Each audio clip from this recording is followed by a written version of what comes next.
গতকালকে মাতারওয়ার বিধানসভা কেন্দ্রের দাতারামে কংগ্রেস দলের একটা যোগদান সভা ছিল। সেই যোগদান সভায় আমাদের বিধায়ক সুদীপ রায় বর্মন সেখানে হয়েছিলেন। সেই সভা চলাকালীন ওনার যখন বক্তব্য চলছিল, ঠিক সেই সময় বিজেপির দুষ্কৃতিকারীরা সংঘবদ্ধভাবে আমাদের সেই সভাতে সেখানে হামলা করে, সেই হামলায় আমাদের মাননীয় বিধায়ক সুদীপ রায় বর্মন এবং আমাদের আরও 5 জন কর্মী, সুদীপ রায় বর্মন 6 জন কর্মী সেখানে গুরুতর আহত হয়েছে।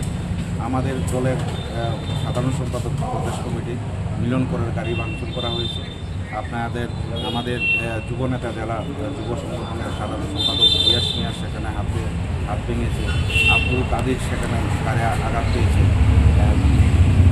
প্রীতম বৌদ্ধ তার প্রায় ফ্র্যাকচার হয়েছে। এই নিয়ে প্রায় 5 থেকে 6 জন সেখানে আহত হয়েছে। যারা দুষ্কৃতিকারী তাদেরকে আমরা চিহ্নিত করতে পেরেছি। সেই কারণে আজকে 11 জনের বিরুদ্ধে আমরা রিপোর্ট থানাতে সেখানে তাদের বিরুদ্ধে সেখানে অভিযোগ সেখানে লিপিবদ্ধ করেছি।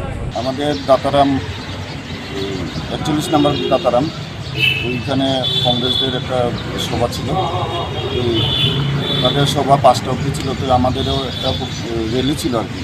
তো র্যালি আমাদের 5টার সময় আমাদের র্যালি ছিল। তখন আমরা যখন নাকি র্যালি শুরু করেছি তখন তারা হঠাৎ করে কীর্তন পাল সহ আমাদের ওইখানের কিছু কয়েকজন লোক ছিল। ওখানে একজনের নাম হলো মুক্তার হোসেন, আরেকজন হলো শাহপুরান। তারা 3 জনে মিলে হঠাৎ করে আমাদের উপরে আক্রমণ করাতে আমাদের কিছু বাইরেরা আক্রান্ত হয়েছে। এখন কি আপনারা থানায় অভিযোগ করতেছেন? আপনারা কোন দল থেকে আজকে আপনাদের র্যালি ছিল?